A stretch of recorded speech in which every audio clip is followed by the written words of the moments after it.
Hey friends, aujourd'hui je vais parler des produits que je n'aime pas trop. Et comme toujours, le petit disclaimer avant la vidéo, juste parce que moi je l'ai pas aimé, juste parce que ça n'a pas marché pour moi sur ma peau, ça ne veut pas dire que ça va pas marcher pour vous, ça veut pas dire que si vous l'aimez, que vous n'avez pas de bon goût, etc. Bien sûr, vous avez toujours un super goût, c'est le goût qui vous correspond. Ce sont juste des produits qui n'ont pas marché pour moi. Toutes les youtubeuses sont obligées à dire ça parce que j'ai remarqué, peu importe le pays, même dès qu'on dit qu'on n'aime pas un produit, il y a toujours des personnes qui deviennent hyper sensibles et qui le prennent super mal. Les gens commencent à... Ils deviennent très... Ils le prennent ça pour eux, mais vraiment c'est juste pas... Ça n'a pas marché pour moi. Et parfois, c'est pas même... que c'est pas un bon produit ou que ça aurait pas marché pour moi. Des fois, les marques, ils sortent des produits et ils ont un petit lot de produits qui n'ont pas été bien mixés ou quoi et on sait pas pourquoi, mais ça marche pas aussi bien que l'autre. Voilà.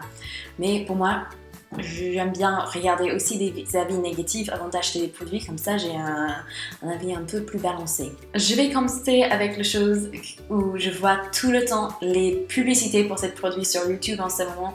Il y a des youtubeuses qui disent qu'elles aiment trop et tout, mais quand j'ai lu des avis sur Amazon, sur Makeup Alley, etc., les avis n'étaient pas aussi positifs que ça. Alors j'ai toujours aimé chaque produit que j'ai testé de chez Aussie.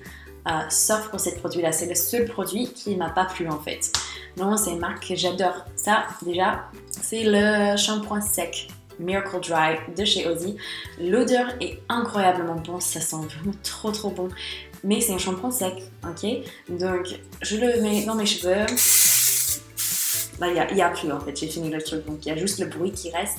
Et en fait, ça me sèche énormément le cuir chevelu, on dit comme ça. Le peau sur ma tête, ça le sèche à la limite, ça gratte un tout petit peu. Si je mets beaucoup, si je mets pas beaucoup, j'ai toujours ce petit problème où c'est vraiment, ça sèche vraiment beaucoup de peau. Mais j'ai mes cheveux qui restent encore gras. Donc pour moi, c'est genre le produit qui fait tout, sauf pour ça que je veux que ça fasse. Moi, j'aimerais bien ne pas trop sentir au niveau de ma tête, quoi. Mais je veux juste que mes cheveux, ils ont un peu plus de volume, qu'ils sont un peu moins sales, le gras, que ça absorbe un peu tout le gras au niveau des cheveux. Mais même quand je mélange bien, je fais tout ça, pour moi, ça a juste vraiment pas fonctionné. Mais je sais pas si c'est moi ou quoi, mais j'ai vu plein des avis en fait où c'était très mitigé. Soit les gens ils adoraient ces produits, soit ils le détestaient. Donc moi je tombe dans une catégorie des personnes pour lesquelles ça n'a pas marché. Encore, l'odeur est incroyablement bonne. Si ça avait fonctionné aussi bien qu'on va dire Baptiste, j'aurais acheté et racheté parce que ça sent trop bon, mais ça marche pas. Mais encore, j'adore Aussie. Si vous aimez bien cette shampoing sec, dites-moi dans les commentaires comment vous vous en servez parce que pour moi, j'ai testé plusieurs moyens et ça n'a jamais marché. Encore une marque que j'adore et ça, c'est pas vraiment la faute du produit, mais je voulais le partager avec vous quand même. Alors moi, quand j'utilise des produits qui sont moussants sur ma peau, les nettoyants moussants, j'ai des boutons. À chaque fois, ça fait comme ça. Donc moi, j'ai une peau bizarre. Donc j'ai la peau mixte, c'est-à-dire les joues qui sont normales ou parfois sèches et la zone T qui est plutôt grasse en fait. Toujours, il y a du sébum et tout à la fin de journée, c'est pas très beau, voilà. Donc c'est ça que je travaille avec. Et j'ai appris que pour moi personnellement, tous les produits moussants, ça m'agresse vraiment la peau. Je pensais pas au début, je ne sentais pas agressée. Je trouvais ça bizarre quand les gens parlaient comme ça de leur peau. Mais depuis que j'ai fait le changement, j'utilise des huiles et des baumes et tout. C'est magnifique, la différence est juste hallucinante. Donc j'ai acheté ces produits, c'est un gel nettoyant. Parfois, il y a des gels nettoyants qui sont pas moussants. J'ai lu les ingrédients, je croyais pas que ça allait être moussant. Ils disaient nulle part dans la description ou quoi que ça allait être moussant. J'étais trop contente. Et puis quand je suis rentrée chez moi, plein de mousse. Donc je me suis dit, bon, c'est pas grave. En fait, c'est quand même, ça fait quelques années que j'ai pas utilisé. Peut-être que c'était tout dans ma tête. Voilà, j'ai utilisé ces produits pendant un bon 2-3 mois, 3 mois, et j'avais toujours des boutons. Donc ça marche pas pour moi, mais peut-être ça marchera pour vous. En tout cas, pour moi, ça agresse un peu trop la peau.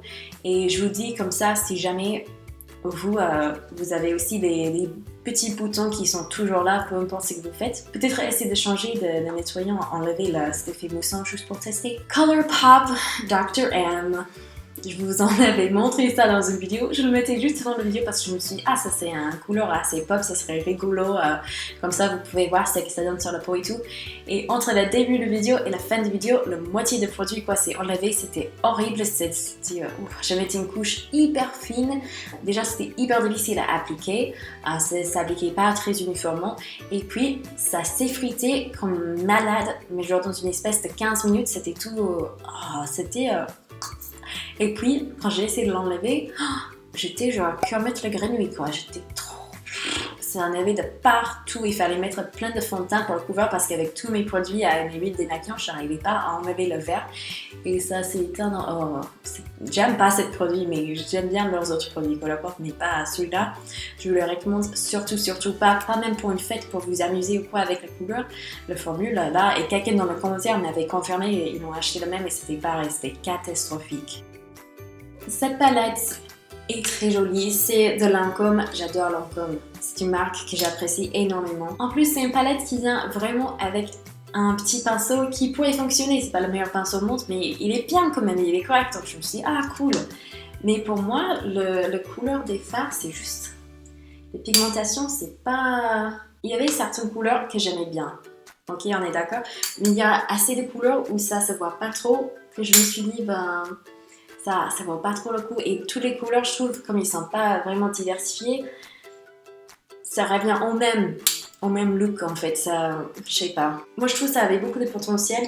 Je pense que, par exemple, ma mère va adorer ces palettes. Comme ce n'est pas trop pigmenté dans un coup sur la paupière, c'est hyper facile pour les débutants, pour les personnes qui veulent un petit peu de couleur mais qui ne veulent pas prendre les têtes. Donc vraiment, si pour ces personnes-là qui n'aiment pas trop les fards hyper pigmentés, c'est vraiment bien. Mais pour moi... Comme j'ai l'habitude de Make-up Geek, même Make-up Revolution, Estée Lauder, ils ont des meilleurs fards, Make-up Forever, il y a plein de marques en fait qui ont des fards qui pour moi vaut plus le coup et ça c'est cher.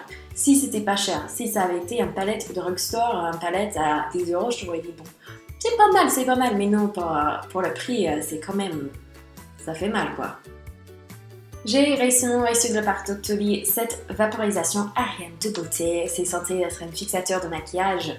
Je vais essayer de voir si je peux vous montrer. Ils sortent pas uniformément, très doucement. On peut sentir les petits points d'eau sur notre visage en fait. L'action de ça c'est un petit peu... Donc le produit lui-même, il n'est pas horrible du tout, il est pas mal, ça sent bon. Oui, il y a une odeur forte, donc si vous êtes sensible au parfum, c'est quelque chose à considérer. Il faut vraiment sincèrement le mélanger comme ils disent dans les instructions derrière, parce que la première fois que je l'ai mis, moi je ne l'ai pas mélangé du tout et c'était... ça laissait plein de taches blanches partout sur mon visage, c'était un peu... Vous voyez pourquoi ça c'est pas très approprié. Ouais, bref, je pense pour le prix, il y a des meilleures options quoi. Quelqu'un... Ah, c'est Noémie qui m'envoie un message. C'est pas le pire au monde, mais c'est pas le meilleur non plus. Et c'est là où je vais finir cette vidéo aujourd'hui parce que je crois que Noémie me dit qu'elle arrive. J'espère que cette vidéo vous aura plu. Je vous aime très fort et j'ai trop hâte de vous voir dans la prochaine vidéo.